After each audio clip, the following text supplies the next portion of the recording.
जिसे 27 साल पहले मोसाद ने जहर दिया, वो 27 साल बाद एक बार फिर इजराइल के लिए चैलेंज बनकर सामने खड़ा हो चुका है। जी हां, वो नाम है हमास के अगले चीफ खालिद मेशाल का। इस्माइल हानिया की हत्या के बाद खालिद मेशाल अब हमास का टारगेट नंबर 1 बन चुका है। कैसे मोसाद के एजेंट्स ने दिया था खालिद मेशाल को पॉइजन वाला इंजेक्शन, और अब मोसाद क्या करने वाला है, इसकी डिटेल आगे। लेकिन उससे पहले देखिए इजरायली खुफिया एजेंसी मोसाद के उस चक्रव्यूह को जिससे उसके दुश्मनों को रातों को नींद नहीं आती। मोसाद ईरान में अपने नंबर 1 दुश्मन को मौत के घाट उतार चुका है। मोसाद लेबनान में भी चौकन्ना हो गया है। मोसाद सीरिया पर नजरें गड़ाए हुए है। मोसाद कतर में भी है। मोसाद तुर्की में भी है। मोसाद के दुश्मन अपनी जान बचाने के लिए चाहे किसी भी बिल में छिप जाएं, मोसाद अपने दुश्मनों को ढूंढ कर मारेगा। मोसाद की आंखों में बदला है। मोसाद में ऐसा जिगरा है कि इजराइल के दुश्मन पानी नहीं मांगते। ये बात हमास भी जानता है कि 7 अक्टूबर के हमले ने उसके एनकाउंटर का स्टेज तैयार कर दिया है। मोसाद अपने टारगेट नंबर 1 इस्माइल हानिया को खत्म कर चुका है। इजराइल ने अपने टारगेट नंबर 2 गाजा के लादेन मोहम्मद दाएफ को मार दिया है। बेरूत का कसाई के नाम से मशहूर फौद शुकर भी जमीन में दफन हो चुका है। मोसाद रुका नहीं है। मोसाद के सामने अब उसका अगला टारगेट खालिद मेशाल है, जो इस्माइल हानिया के बाद हमास का चार्ज संभाल सकता है। मोसाद का टारगेट नंबर 3 सालेह अल अरूरी है। नेतन्याहू के ऑर्डर पर मुद्दा अब सिर्फ ऑपरेशन है, और नेतन्याहू ने तो साफ साफ कह ही दिया है कि दुनिया का कोई कोना हो, चाहे वो गाजा हो या फिर कोई और जगह, हमास का अंत फाइनल है और ये होकर रहेगा। अभी हाल के महीने में इजराइल ने हमास, हिजबुल्लाह और आईआरजीसी को कितने जख्म दिए, जरा वो देखिए। इजराइल ने इस्माइल हानिया को 31 जुलाई 2024 को ईरान के तेहरान में मार गिराया। हालांकि इजराइल ने अभी तक इसकी जिम्मेदारी नहीं ली है। 30 जुलाई 2024 को लेबनान के बेरूत में हिजबुल्लाह कमांडर फौद शुकर को मौत के घाट उतार दिया। 8 अप्रैल 2024 को लेबनान के ही अस सुल्तानिया में Hezbollah commander Ali Ahmad Hussain को मारा। 2 अप्रैल 2024 को आईआरजीसी कमांडर मोहम्मद रेजा जेहादी को सीरिया के दमिश्क में मारा। 2 अप्रैल 2024 को ही मोहम्मद हादी हाजी रहीमी को मारा।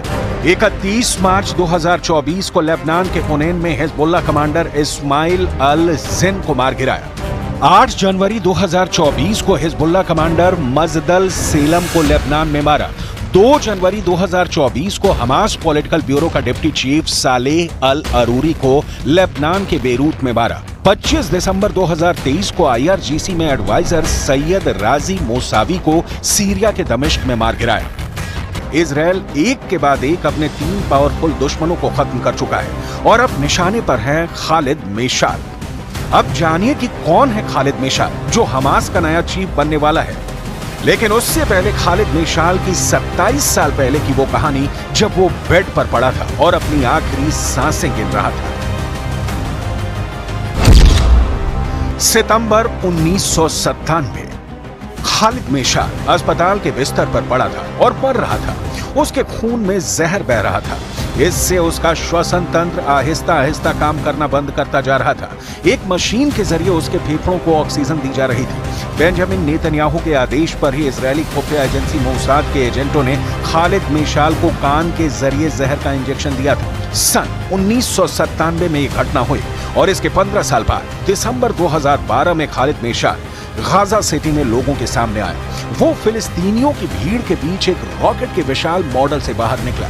उसकी शान में नारे लगाए गए। उसने फिलिस्तीनियों को संबोधित किया। उसने कहा कि हम कभी भी इजरायली कब्जे की वैधता को मान्यता नहीं देंगे। इजरायल के लिए कोई वैधता नहीं है, चाहे इसमें कितना भी समय लगे। उसने कहा था कि हम यरूशलेम की हर इंच जमीन को मुक्त कराएंगे। इजरायल को यरूशलेम में रहने का कोई अधिकार नहीं है। मेशाल का जन्म 28 मई 1956 को वेस्ट बैंक में रामल्ला के पास सिलवाड में हुआ था। 15 साल की उम्र में वो मिस्र के सुन्नी इस्लामवादी संगठन मुस्लिम ब्रदरहुड में शामिल हो गया। 1987 में फिर हमास का गठन हुआ। 1992 में वो हमास के पोलित ब्यूरो का संस्थापक सदस्य बन गया, जिसका उसने 1996 और 2017 के बीच नेतृत्व किया। अपने कार्यकाल के खत्म होने के बाद उसने पद छोड़ दिया और इस्माइल हानिया उसका उत्तराधिकारी बना। मेशाल ने ज्यादातर काम निर्वासन में किया है। 2004 से 2012 तक उसने सीरिया की राजधानी दमिश्क से हमास को चलाया और अब कतर और मिस्र दोनों जगहों पर रहता है। 1997 में जॉर्डन की राजधानी अम्मान में उसके कार्यालय के बाहर इजरायली एजेंटों की ओर से उसे जहर का इंजेक्शन दिया गया था। इससे जॉर्डन और इजरायल के बीच राजनयिक संकट पैदा हो गया था। मेशाल ने दुनिया भर की विदेशी सरकारों के साथ मीटिंग में हमास का प्रतिनिधित्व किया।